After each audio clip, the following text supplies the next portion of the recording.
Kudus, Aduh Amin. Mesa galege selalu kasami makaba hanaga mukudisa jelame makaba kanalma kanafura bulbullo waqa tokkotti namanna amin makaba me guddisa jelame sagale keessa makaba kanalma kanafura bulbullo waqa tokkotti namanna amin duman duratti kalesa kan ture arra kan jiru darbe bara-bara kan jiratu waaqayyo keenyaaf galanni haa ta'u kabajamoo jallatamoo abbaa keenya qomoos abbaa waldi Gabri'eel Xilahuun kutaa lallaba biyya Wallagga Bahaatti gaafatamoo gadaami Gabrii guddicha kanaa kabajamoo barsiisaa keenya Barsiisaa Buzaayyoo Tasfaa'ee kutaa lallaba biyyaa Shaalixatti gaafatamoo lallabbii wangeelaa Geetesamaanii Masarata Hiwoot Kidaana Baratii Amboo akkasuma faaruudhaan waaqayyoon kan tajaajiltan faarfataa Daaqoon Haftee Deebisaa akkasuma kiraaraan waaqayyoon kan tajaajilu faarfataa Daaqoon Saamu'eel Garramoo ragabaatotaa fi soogidda dabarii guddicha kanaa kan ta'an luba Magarsaa, luba Kaffaloo akkasuma kiraanii darrasuudhaan qiddaasee qaddasuudhaan waaqayyoon kan tajaajiltan abbootiin lubootaa jitiin mana qulqullummaa isin irra kan jiru tajaajilaaf Istifaanositti kan fakkeeffantan bulundaa qabata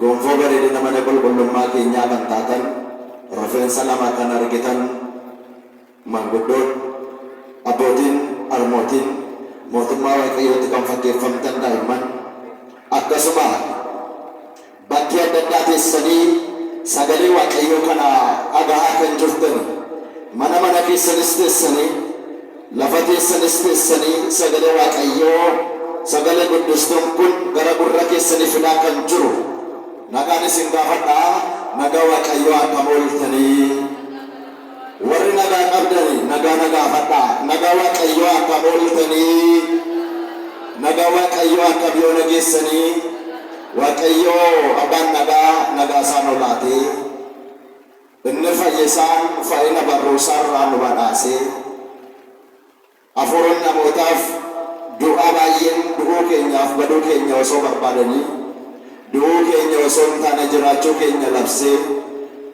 waaqayyoon keenya sa'aatii kanatti namoonni baay'een hospitaala keessaa isa kaaniin miila keetu sirraachitaa isa kaaniin garaa keetu baqaffamaa isa kaaniin homaa falan qabduu ittiin jechaa yeroo jiran keessaa anaaf isiniin kan keessan fala qabaa kottaa sagalee koo baradhaa jedhee oobdisaa keessatti kan walitti nu qabe ilmi durbee Maariyaam gooftaan keenya qorichi Iyesuus Kiristoos maqaan isaa baraa hanga baraa kan galateeffameef kan eebbifame nuuf haa ta'u akka jaalala waaqayyootti sagalee waaqayyoo galgala kana kan walii wajjin barannu mata duricha akkas jedha mee sagalee keessan ol kaasatii na wajjin jedha amantaan keessanii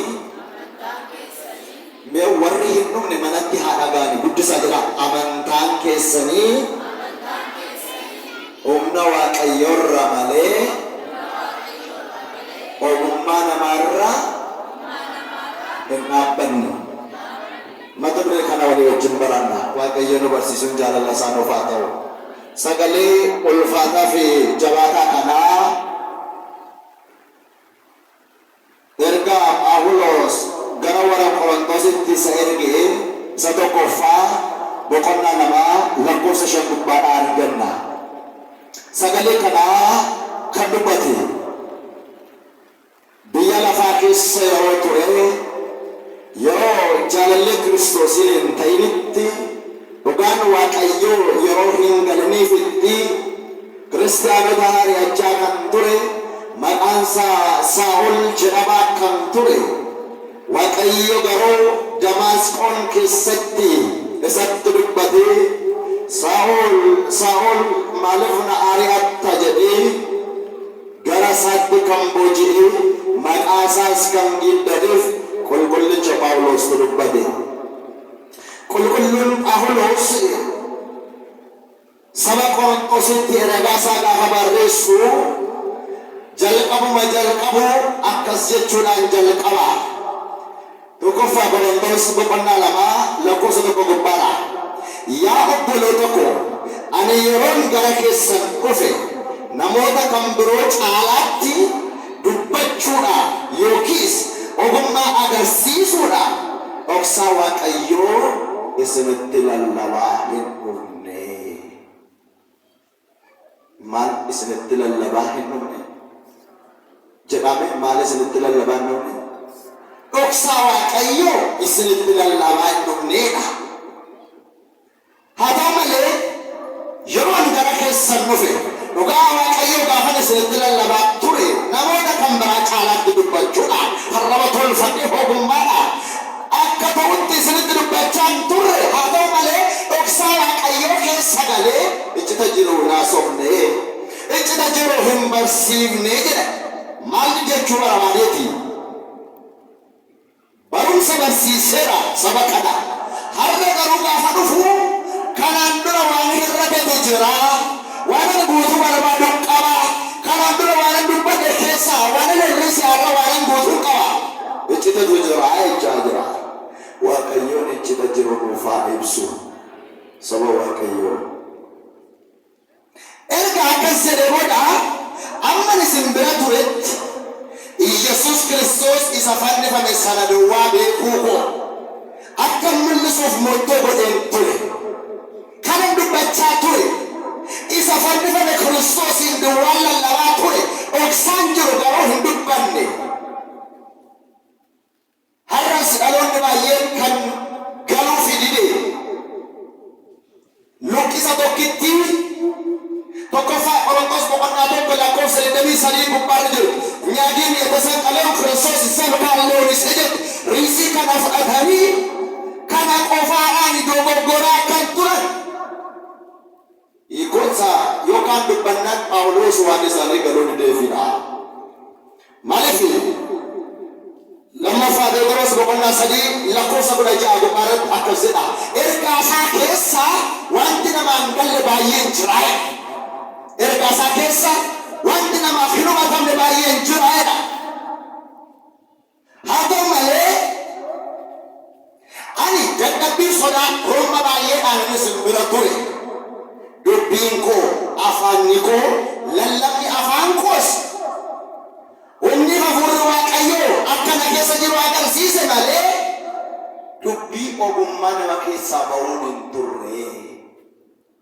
Ani kanan dubbadhe humna Waaqayyoon malee, kanan lallabe humna isaani malee ogummaa namootaatti fayyadamee ogummaa isa biyya lafaa kanaan dubbadhe miti. Lallabni afaan koorraa ba'ullee waa'ee humna Waaqayyoo ture. Saba Waaqayyoo erga akkas jedhee booda egaa amantaan keessan humna Waaqayyoorra malee ogummaa namaarra dhaabbanne.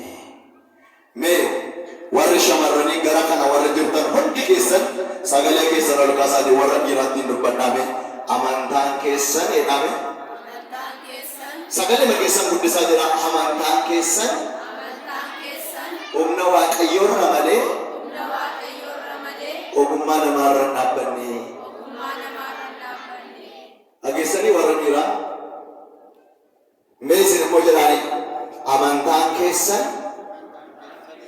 anattaa gungumaa koo jedhame ol kaasaa. Amantaan keessan humna Waaqayyoorra malee ogummaa namaarra dhaabbanne. Walitti himtaniitti miti. Amantaan keenya amma immoo sagalee kana wal faana jedha. Amantaan keenya humna Waaqayyoorra malee ogummaa namaarra dhaabbanne.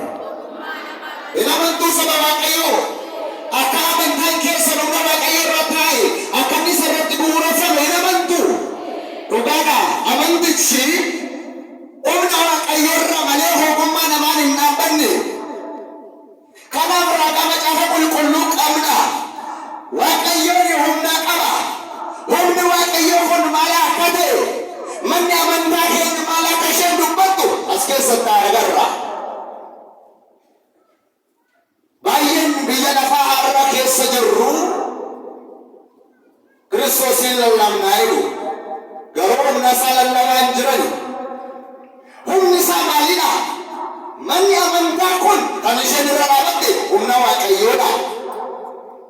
Waaqayyoon immoo humni isaa guddaadha. Humni Waaqayyoo lafa kufanii nama kaasa. Humni Waaqayyoo bakka badanii nama barbaada. Humni Waaqayyoo lafa dhukkubsatan nama yaala.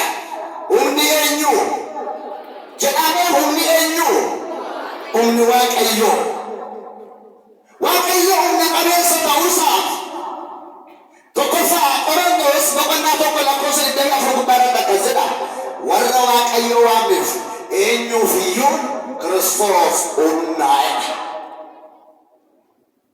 Warra nu waame hundaaf inni humna ogummaadha siidha. Ogummaa warra falaasafootaa falasafanirraa adda. Inni kan Waaqayyoo humna hundumaarra kan caalu humna Waaqayyoodha. Biyya lafaa kanarra humni baay'een jiraachuu mala. Humni baay'ee kanarra karoo kan caalu humna Waaqayyoo qofaadha. Humna eenyu qofaadha? Humna Waaqayyoo qofaadha. Lammaffaa Qorontos boqonnaa 4 lakkoofsa 7. Mee sagalee kana hundi keessan wajjin jedha. Humni humna gararraa kan keenya osoo hin taane kan Waaqayyoodha. Humni humna gararraa kan eenyudha? Kan Waaqayyoodha. Maaliif akkas jedhe? Namoonni baay'een biyya lafaa kana keessatti saayintistoonni gaafa haasa'an biyya lafaa kanarra humni tokko jiraa'e. Humni jiru kun waan kamiiniyyuu harkisuu danda'a jiru. Humni kun meetir per sekendii 9.8 harkisaa jiru. Warri fiiziksii humni kun jiru. Humna harkisa dachee jedhamaa jiru. Warri akka saayintistii Galiileo Galilee fa'aa maal jedhanii barsiisu sirriitti fakkaate. If we throw something to upward, it returns to downward. Maliyyuu fuudhee gara samiitti yoo ol darbine deebi'ee gara lafaatti kufaa jedhu. Maaliin? Humna harkisa lafaatiin. Maaliin? Fiiziksii nu barsiisaa jira hin jedhina. Waa'een isinitti dubbachuudhaafi. Humni kun humna hundarra caalaa. Maliyyuu samiitti yoo ol darbine deebi'ee lafatti kufa humna harkisa lafaa hin jiru. Gooftaan Yesuus Kiristoos humna kanaa ol akka ta'e argina. Hojii ergamoota boqonnaa 1 lakkoofsa 9 jalqabee Gooftaan Yesuus Kiristoos barattoota isaa wajjin lafa dhaabbatutti barattoonni isaa odoo dhaabbatanii isaan gidduudha ol bahee. Gaafa inni ol bahu barattoonni fajajanii ilaalanii ergamoonni Waaqayyoo lama uffata daadhii uffatanii yaa saba Galiilaa maaliif fajajjuu? Inni sin utuu sin argitanii ol ba'e kuni utuu sin argitanii deebi'ee dhufaa ittiin jedhanii. Innis ol bahee mirga abbaa isaa taa'e. Eessa taa'e? Jedha. Eessatti ol ba'eera moo hin baane? Gaafa barattoonni naanna'anii dhaabatanii ilaalan yeroo inni ol ba'u fajajanii ilaalaa turan ilaalan malee humni harkisa dachee inni jedhamu sun Yesuus Kiristoosin harkisee lafatti gaddeebisuu hin dandeenye. Ol bahee mirga abbaa isaa ta'e galanni maqaa isaaf haa ta'u. Kanaaf humni humna gararraa kan eenyudha? Jedhama humni humna gararraa kan eenyudha? Kan Waaqayyoodha. Humni humna gararraa kan Waaqayyoo ta'uusaa namoonni baay'een garuu irraa kufanii humnichi hin galleefi. Wangeela Maatewos boqonnaa 22 lakkoofsa 20 jalqabee haga 29 akkas jedha. Gooftaan Yesuus Kiristoos osoo barsiisuu warri Fariisotaa warri Saduqootaa gara isaa dhufanii yaa barsiisaa dhugaa barsiisaa gaarii akka taatanii namannaa. Garuu gaaffii si gaafannaa. Namni tokko hin fuudha. Erga fuudhe booda haadha manaasaa dhiisee irraa du'e. Isa lammaffaa obboleessatti darbee fuudha. Seera kana Museen nu caafeera. Inni sin du'a isa sadaffaa fuudha. Inni sin du'a isa afuraffaa fuudha. Akkasitti gaafa mootummaa kennuuftu haadha manaa eenyu jedhamtee waamamti. Isinii galeeroon inni jalqabaa maal ta'e? Hindu'e. Isa meeqaffaatu fuudhe? Isa lammaffaa. Innis maal ta'e? Hindu'e. Inni sadaffaan isin fuudhe. Innis maal ta'e? Obbolaa meeqatu dhume? Amma gaa utuun anumti gaaffii kana dhoksee masin gaafadhe namni baay'een maali kun inni jalqabaa suni warqee bideera itti dadhabeera diggisii taasiseera kan saadha kan jedhu dhabu yookaan immoo inni macarashaa sun umura waan ta'eef baay'ee wajjin ture kan saadha kan jedhamu kan saa garuu kan gooftaa keenya Yesuus Kiristoos deebiin isaa namatti tola akkas isaaniin jedhe gaafa ni mootummaa kun dhufu abbaa manaa fi haadha manaa jedhamuun hin jiru hundumtuu uffata mushurraa uffatee ergamoota Waaqayyoo fakkaatee dhaabbata. Isin garuu humna Waaqayyoo fi barsiisa raajotaa waan hin beekiniif irraa buufattanii mee jedhame sagaletti isin garuu humna Waaqayyoo fi barsiisa raajotaa waan hin beekiniif irraa kaattanii. Humni eenyu waan hin beekiniif? Humna Waaqayyoo waan hin beekiniif. Har'as yoo ilaalle namni baay'een humna Waaqayyoo kana wallaalee irraa kaateera. Isa irraa kaate kana Waaqayyoon gara isaatti nuuf deebisu. Saba Waaqayyoo. Qulqulluun Phaawulos macaasaa Xiimotewosiif gaafa barreessu akkas jedha. Lammaffaa Xiimotewos boqonnaa 3 lakkoofsa 1 jalqabee hanga 5 akkas jedha. Yaa mucaakoo guyyoota garaagaraa waan ta'u dhaggeeffadhu. Yeroo sanatti namoonni ofittoo dhaafafamoo arrabsatoowwan warreen haadha isaanii fi abbaa isaanii kabajne hin ta'u. Maal isaanii warreen kabajne? Maal osoo galitti dubbadhaame maal isaanii? Jiraa kabajii haadhaaf abbaa bara seetan. Jiraa hoo? Hin jiru. Garuu qulqulluun Phaawulos maal jechuu barbaade? Warra haadha isaanii fi abbaa isaanii kabajne kan jedhu manni kiristaanaa keenya namni tokko erga mucummaa Sillaasee argate. Abbaa torbaaf haadha 5 qaba. Abbaa meeqa? Giddiin qabaatina haadha keessan foonii oduuti haadha qabdu. Giddiin qabaatina abbaan keessan foonii oduu abbaa qabdu. Abbaa torba kan jedhaman abbaa inni nu uume Waaqayyoon abbaadha. Abbaan inni dhalche abbaadha. Abbaan buddeenii abbaadha. Abbaan kiristaanaa abbaadha. Abbaan qalamii jijjiirannaa abbaadha. Abbaan qalamii abbaadha. Haadha kan jedhaman qulqulleettiin durbeen Maariyaam haadha. Isheen deesse haadha. Haadhi buddeenii haadha. Haadhi kiristaanaa haadha. Manni kiristaanaa haadha. Galanni Waaqayyoodhaaf haa ta'u haadha manaa qabna. Saba Waaqayyoo. Warra kanagaa kan hin kabajne jiru warri maal ta'an humna Waaqayyoorraa warri kufan. Erga akkasii booda lakkoofsa 5 gubbaarra የአምልኮት መልክ አላቸው አይሉም እንክዷል ከነዚህ ደግሞ ራቅላል jedhamee bifa waaqessuu qabu garuu humna Waaqayyoo hin ganu isaan akkasii irraa fagaatu. Humna Waaqayyoo maal godhu? Hin ganu. Humna isaa akka hin ganne Waaqayyoon hunda keenya nu haa gargaaru. Amma gaa humna Waaqayyoo kana bara siyaanaa namni kallattii adda addaatiin ganaa jira. Tokko asuma keessaa tawaayidoodhuma keessa taa'ee kan ganu jira. Tawaayidoo keessaa kan bahee gane jira. Jalqabatti warri tawaayidoo keessa taa'anii nu wajjin hin taa'anii humna Waaqayyoorraa fagaatanii maal fakkaatu? Isa jedhamu yoo kaasee Waaqayyoon nu sooruudhaaf humna qaba moo humna hin qabu? Humna qaba moo hin qabu? Qaba. Waaqayyo na sooromsuu hin dandeenye. Ani ofii kooti karaa dalagaan sooroma jedhanii xonqaawota bira deemanii sooromaa fi qoricha kan barbaadan Waaqayyoodhaan humna qabda moo humna hin qabdu jechaa jiru. Waaqayyoon garuu humna qaba moo humna hin qabu? Humna qaba.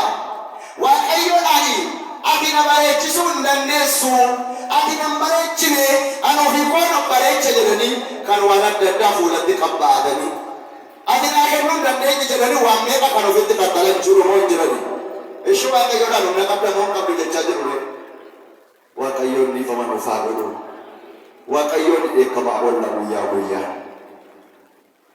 Isanni nu godheef fi galateeffachuutu nurra ture. Anaaf isini waa'ee caammaa dhiphannaa inni tokko garuu miilla qabee karaa irra ta'a. Anaaf isini ija keenya bareechisuu waan biraatti dhibuu barbaadnaa inni kan jaamee karaa iyyaafata. Sani nu godhee fi galatatu mala ture. Nun garuu galata dhowwanne. Intalatu akka jette mataa isheetu qococaa duraa ta'e. Qococaa beektu duraa qococnaan akka itti waaqayyoodhaan. Utuu ati dhugaa waaqayyo guyyaadhuma tokko rifeensa mataa koonaa dheeressite ani waa'ee kee kana taa'ee dhibbadhu dhaabbadhee dhibbadhaa jette.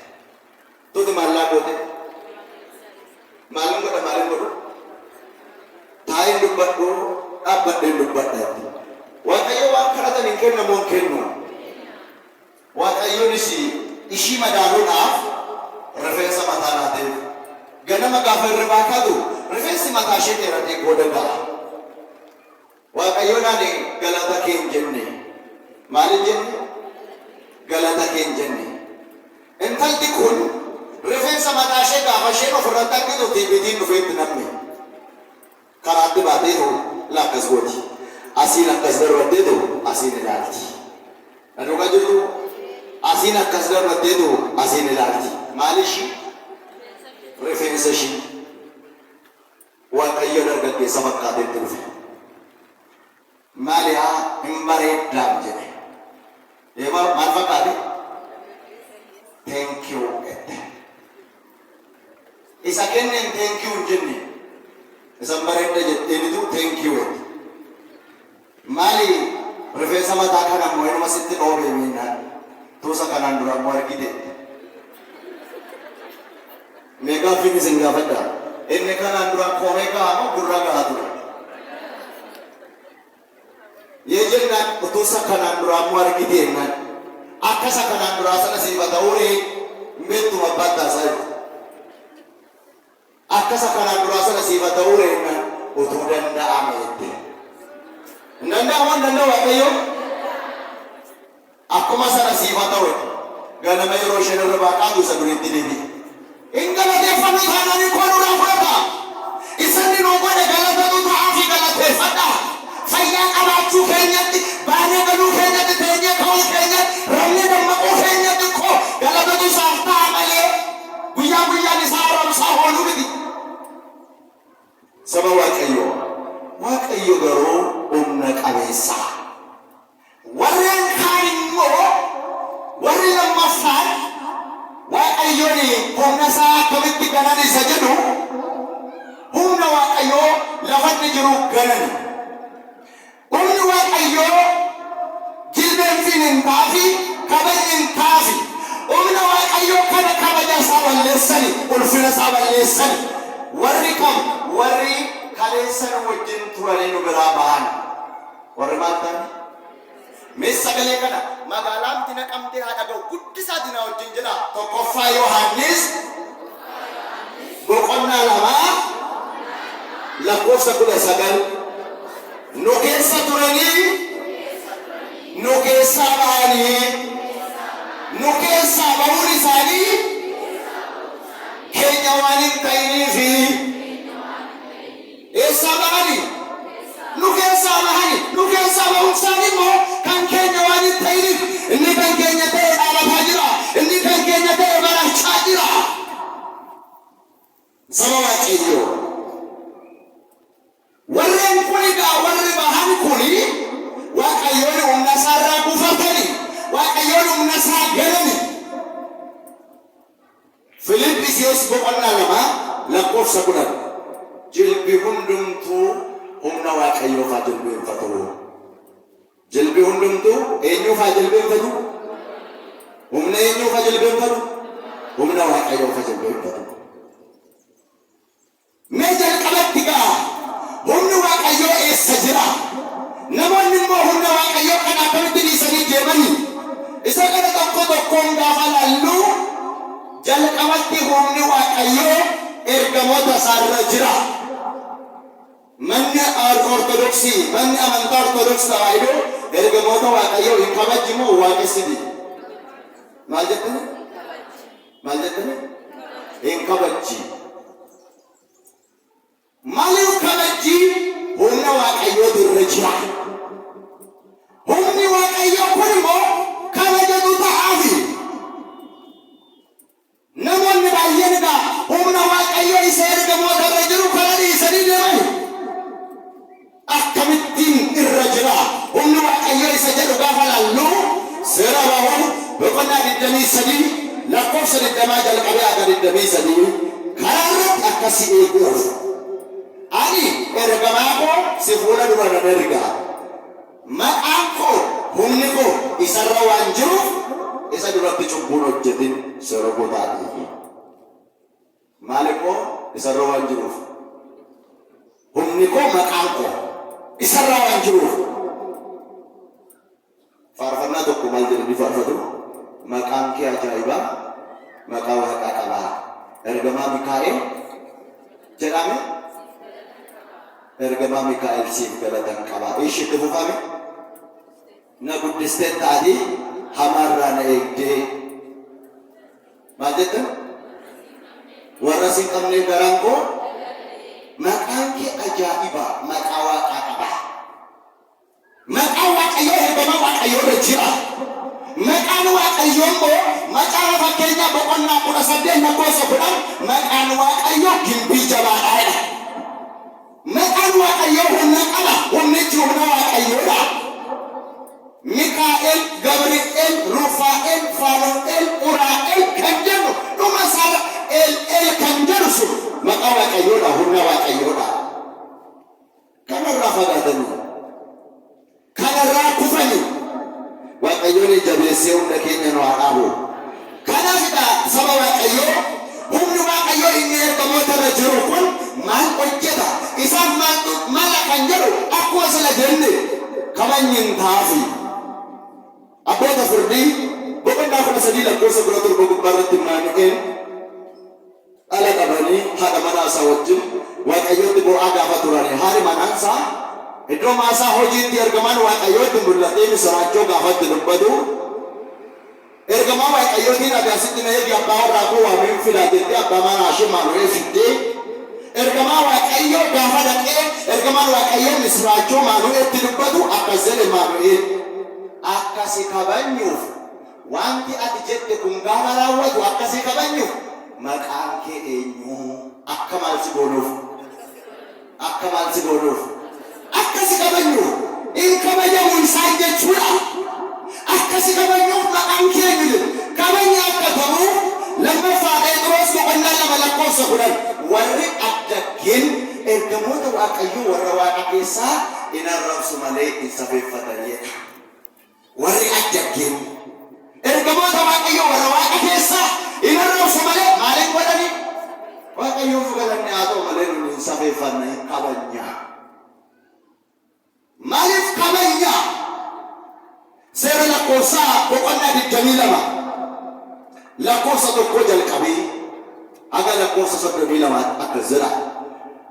Baalaaq Balahaamiif xalayaa barreessee saba xinnoo tokkotu mandara koo jira isaaniin kottuutinaaf abaarii sabni kun akka badunaa taasisee xalayaa gaafa barreessu Balahaam harree yaabbatee gara Baalaaqiin deemuudhaaf gaafa ka'u iddoo dhaabaa wayinii gidduutti ergamaan waaqayyoo harree Balahaamiin fuuldura dhaabbate.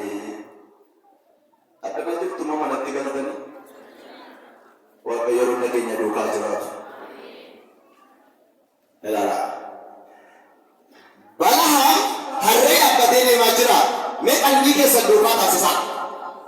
Balahaam harree yaabbatee yeroo deemu iddoo dhaabaa wayinii gidduu ga'e. Aba wayinii kana garaadhaani arangamaadhaan aqaliin isaa qaramee jira. Asii aqaliin isaa arangamaan qaramee jira. Fuuldura harree kanaa ergamaa waaqayyootu dhaabbata. Balahaam harree yaabbatee yeroo deemu harreen Balahaam ergamaa waaqayyoo gaafa argitu hin dhaabbatte. Maal isaatiif? Kabaja isaatiif. Maal isaatiif? Gaaffiin isin gaafadhaa. Isin harreedhaa ol immoo harreedhaa gadi. Maal jettan? Katamaa kana keessa namni harreedhaa gadi jiramu hin jiru. biyya kana keessa jiramoon jiru. Waaqayyo jedhame harka keessan kaasaa yaa Waaqayyo jedhame singalateeffadhaa waan ati harree Bala'aamii ol taasiste jedhame. Namoonni harree Bala'aamii gadi jiru moo jiran? Waaqayyoon inni harree ol godhe galanni isaaf haa ta'u. Ani hin jenne macaafatu jira. Bala'aamtu arge moo harreetu arge? Bala'aam moo harreetu jaalale? Harreetu jaalale. Maaliif kabaja ulfina ergamaa sanaan dhaabbate reebuu jalqabe dugda ishee keessa tumuu jalqabe gaafa inni reebu afaan ishee saqqattee maaliif na rukuttaa kanan dura lafatti na deemsistu deebee kaayii. Amma garuu ergamaa Waaqayyoo tana fuuldura dhaabbatee jiraattiin jette galanni isaaf haa ta'u. Kabajni ergamichaa duudhaa dubbachiise. Gaafa kana ergamaan Waaqayyoo seera lakkoofsaa boqonnaa 22 lakkoofsa 32 mee sagalittii kana ol kaasaa deemaa jedhame osoo ati rukutuu hin dhiisne ta'e harrettiin anooshaa siin immoo sin rukutaa. Harrettii maalan godha? Saba Waaqayyoo. Warri kabajee ergamaa Waaqayyoo beekanii hin oolcha ergamichi. Harrettiin anooshaa waan isheen kabaja hobarteef siin garuu sin rukutaa'e. Humna Waaqayyooti sirra jira kanaafidha. Humna eenyuutu? Humna Waaqayyooti sirra jira. Lammaffaa irratti humni Waaqayyoo haadha isaa qulqulleettii dubree Maariyaamii irra jira. Eewurra jira? Qulqulleettii dubree Maariyaamii irra jira. Kanaaf ragaan keenya macaafa qulqulluudha. Macaafni qulqulluun dhugaadha moo dhugaa miti? Jedhamee dhugaadha moo dhugaa miti? Warri macaafa qulqulluu kana fattashan akkana ni guyyaa tokko saayintistiin yookaan beekaan Woodrow Wilson jedhamu wangeelli kun sobaa'edha. Wangeelli dhugaadha moo soba? Namtichi kun wangeela keessaan soba argadde sobaa'edha. Osoo dubbisuu otoo marammaruu raajii Yoonaasiin bira ga'e. Macaafa raajii Yoonaas bira gaafa ga'u Yoonaas guyyaa sadii garaa qurxummii keessa bulee gaafa guyyaa sadii Tarsesirraa gara Naanawweetti deebi'ee garaa qurxummii keessaa ba'e isa jedhu gaafa argu kun soba. Namni garaa qurxummii keessa guyyaa sadii bulee akkamitti fayyaa ba'aa? Eeyyuu hin danda'amu. Waaqayyoof hin danda'amu. Kuni sobaadha. Gaafa inni jedhu yaalii geggeessinaa jedhan. Yaalii akkamii geggeessuu yaaddanii saree qabanii qurxummii guddaa shaarkii jedhamu qabanii qurxummii kana saree liqimsiisan. Maaliif fattashaa jiru? Wangeela fattashaa jiru. Amma guyyaa sadiitti qurxummii kana eegani. Gaafa guyyaa sadii qurxummii kana gaafa baasanii garaa ishee baqarsanii sareen nuta garaa qurxummii keessaa gadi baate wangeelicha dhugaadha. Galanni Waaqayyoof haa ta'u. Kanaaf wangeelli dhugaadha moo dhugaa miti? Dhugaadha. Dhugaa wangeela kanaa gaafa walitti dubbannu wangeela Luqaas boqonnaa tokko lakkoofsa 34 gubbaarratti humni Waaqayyoo dubree Maariyaamii irraa akka jiru arganna. Akkas jedhe jalqaba. Luqaas boqonnaa tokko lakkoofsa 34 Maariyaam yommus anoo ammallee durba kun akkamitti ta'uu danda'a jettee ergamicha gaafatte. Ergamichi immoo jedhe jalqaba. Mee sagalicha jedhaa gaambi keessan. Ergamichi immoo Hafuurri qulqulluun sirra bulaa. Humni Waaqayyoo abbaa si golboo ba'a. Hafuurri qulqulluun maal godha? Sirra bulaa. Humni Waaqayyoo abbaa maal godha? Si golboo ba'a. Dubbiin kun lallabni kun lallaba qulqulluu Gabri'eelidha. Gabri'eel lallabe humni ishee jiru. Isheni ana ammallee durba kun akkamitti ta'uu danda'a gaafa isheen jettu ergamichi deebisee humni hafuurri qulqulluun sirra bula humni Waaqayyo abbaa si golboo ba'a. Dubree maarameerraa hafuura maalii jira? Hafuura qulqulluu. Dubree maarameerraa humna eenyu jira? Humna Waaqayyo. Ragaan keenya Luqaas boqonnaa 1:35. Humni ishee jiru humna Waaqayyoodha. Humna kanarraa garuu namoonni baay'een galagalaniiru. Humna kana irraanfataniiru. Humni Waaqayyoof kabajaa akka malu sila laalleerra. Humna Waaqayyooti ishee jira. Manni kun maqaa dubree maaramee kan ishee waamtuuf manattiin kun humna eenyurratti hundeeffamte? Jedhamalo humna eenyurratti hundeeffamte? Humna Waaqayyoo irratti hundeeffamte. Kanaaf maqaa ishee waamu. Kanaaf maqaa ishee kabaju isheef kabaja maluuf taasisu. Saba Waaqayyoo. Namni tokko yoo ilaaltan mandara jiru keessa iddoo wangeela lallabu baay'ee isaa yoo dhaggeeffattanii dubartoota macaafa qulqulluurra jiran hunda isaa dubbatu. Waa'ee durbee maaramii garuu dubbatu hin dubbatan. Waa'ee Saaraa lallabu, waa'ee Ribqaa lallabu, waa'ee Elsaabeexiin lallabu, waa'ee Saaraa, waa'ee dubartoota adda addaa kutaa macaafa qulqulluu keessaa dhaqsiisaa dhaqasanii barsiisu. Waa'ee maaramii garuu hin dubbatan. Maaliif hin dubbatanii? Isheen hafuura qulqulluutu jira. Namni hafuura quraanirra jiru immoo waan hafuura qulqulluurra jiru danda'ee hin dubbatu. Anaaf isiniin araba keenya saaqee dhaloota keessaa tokko nu taasisee maqaa ishee akka waamnu taasisee galanni isaa haa ta'u. Saba Waaqayyoo. Hafuura qulqulluutu isheenirra jira kan jennu baay'een biyya lafaa kana keessa jiru maqaa ishee dha'uun barbaadu garuu hafuura qulqulluun hin qabaa jedha. Durbee maarameerra hafuura maaliitu jira? Maaliif ree namtichi hafuura qulqulluu ni qaba jedhu hafuura qulqulluu ishee qabdu maqaa ishee maaliif dha'uu sodaata? Hafuura qulqulluu miti isa sarara jirutu ga'a. Kunoo ragaadha. Wangeela Luqaas boqonnaa 1:39 jalqabeetu akkas jedha. Maariyaam kaatee baddaatti ol baate. Fira ishee kan taate Elsaabeexiin nagaa gaafachuu gaafa dhaqxu balbala Elsaabeexiin geessee nagaa gaafachuu gaafa isheen jalqabdu Elsaabeet hafuura qulqulluudhaan guutamte. Maaliif guutamte? Luqaas 1:41 jira 41:42. Elsaabeet sagalee nagaa maaramii gaafa dhageessu hafuura qulqulluun guutamte. Maaliif guutamte? Warri akka Elsaabeet fa'aa nagaadhuma maaramii dhaga'anii hafuura qulqulluun guutamanii inni har'a amma maaliif baqateeree? Maaliif jibbaree? Bifa waaqessuu qaba malee humna Waaqayyoo irraa dhufeera kanaafidha. Hin lallaba bifa waaqessuu qaba. Garuu humna Waaqayyoo irraa fagoo jira kanaafidha. Elsaabeet haati gooftaa kootii gara koo dhufuun akkamitti naaf ta'a jetti. Yeroodhuma sanaa mucaan garaa ishee keessaa burraaquu jalqabe. Yeroon Elsaabeetii daa'imni garaa ishee keessa jiru burraaquu jalqabe. Sagalee eenyuu dhaga'ee? Sagalee nagaa durbee maaramii dhaga'ee.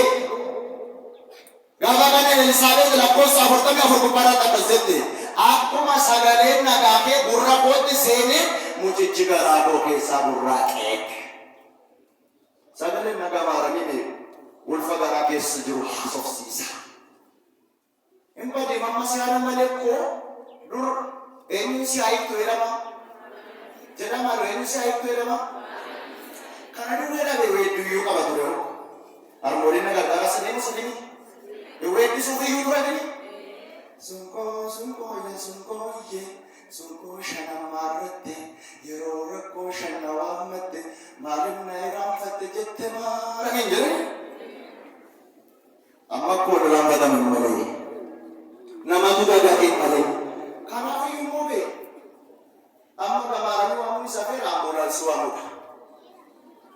Waaqayyoon nu gargaaru. Kanaaf dubree maaramiirra humna eenyuutu jira? Humna Humni Waaqayyo lafa kufanii nama kaasa malee lafatti nama kuffisu. Humni Waaqayyo kun karaa gaarii namatti agarsiisa malee karaa jal'inaa nama hin geggeessu. Humna kanatti qabamnee jabaannee akka dhaabbannu Waaqayyo nu haa gargaaru. Isin garuu barsiisaa humna Waaqayyo irraa isin kuffisuun dhaga'inaa. Barsiisaatu guyyaa tokko ani baay'ee saga fakkeenya itti baay'ise akkasiin qabamuu fedhe. Barsiisaatu guyyaa tokko herrega barsiisa. Barsiisee barattoota isaa zimmina ni marafu. Gaafa herregaa nama baay'ee isaan jaallatu. Ennaanoo barsiisichi ilaalee akkuma ijoolleen sun dadammaqaniilee warra kaan irraa adda baasee barattootaa gaafa isin barsiisee gatii argadhu ani funyaan kun rukutaa isin waan kanaa rukutaa malee naalaa ta'e. Barsiisonni warra kaan immoo akkas miti. Maal barsiisaa jallifamaan akkasii ijoolleen dhiiraa. Kan biyyaarraa adda ergaansaas jennaani amala kana wal barsiifatan. Hin barsiisaa funyaan isaa gaafa na qabbadu isaan harka rukutuuf. Guyyaa tokko ganama laftitti barfatee fiigaa dhufe. Kitaaba isaa bobaa jala godhatee fiigaa gaafa dhufu saajinitti barfatee mana fincaanitti goree dhaqee barattoota barsiisee gara mana fincaanitti gore. Yeroo inni sureenii kadheeru kitaabittiin bukkee dabartee boolla dhufe. Mana barumsatti immoo kitaabatti tokkittiin jira waan inni irraa barsiisu. Barattoota rakkee barattoota innaan ooletti ijoolleen bakka irra waan inni irraa sin barsiisu qabu mana keessanitti garaa. Maaliif barsiisee innaan kitaabni irraa sin barsiisu boolla mana fincaanitti maal taaree anneen baafnu jedhan ijoolleen. Lakki yoo isin lixxanechi keessa tartan maatii keessa mana dhaatti na fixaa hin danda'amu. Tokko lafaa kaateetu barataa qaxalee tokko barsiisa oolennaan noon ebboo isin jaallannaa mette. Noon maal isin goona? Isin jaallannaa mennaan abeete akkas goona eenyaan miilla keessa qabna mataa keessan keessa qabbuuna baay'annee daree guutuun isin qabna dhaqaatii fuudhaa deebi'aa. Gaafa kana keessa barsiisichi. Hundi keessa na jaallattu yennaan eeyyee isin jaallannaa jedhan. Waaqaa isa taananii isin na quuraanii dhaquu wayyaa miilla koo na qabaa jedheetu bolla mana fincaanii tuudhaqa. Miilla isaa qabanii mataa isaa keessa gadi buusu. Yeroo isaan keessa gadi buusan jedhanii naannoo mana fincaaniitiin immoo tisiisin na qabu. Sirrii miti? Tisiisin dhattee funyaan isaa irra qabatu. Yeroo inni tisiisa funyaan boodhaa rukutan ijoolleen hamilee noo kenni jedhanii isa gadhiisanii harka rukutan. Barsiisichi boolla keessa bade. Warri barumsa dallaa barsiisanis baduu isaanii waan hin hafneef isaan duukaan badina. Har'a barumsa isa dhugaa manni amantaa barsiisi dhaggeeffadhaa malee isa kan biyya lafaa hin dhagahina. Waaqayyoon hunduma keenya jabeessee nu haa dhaabu. Lammaffaarratti sadaffaarratti humni Waaqayyoo fannoo isaarra jira. Fannoo Kiristoos irra jira. Fannoon Yesuus Kiristoos nu humna keenya miti. Jedha humna keenya miti. Humna keenya ragaan isaa humna keenya kan jennu ragaa qabna. Ragaa isaa kana argannu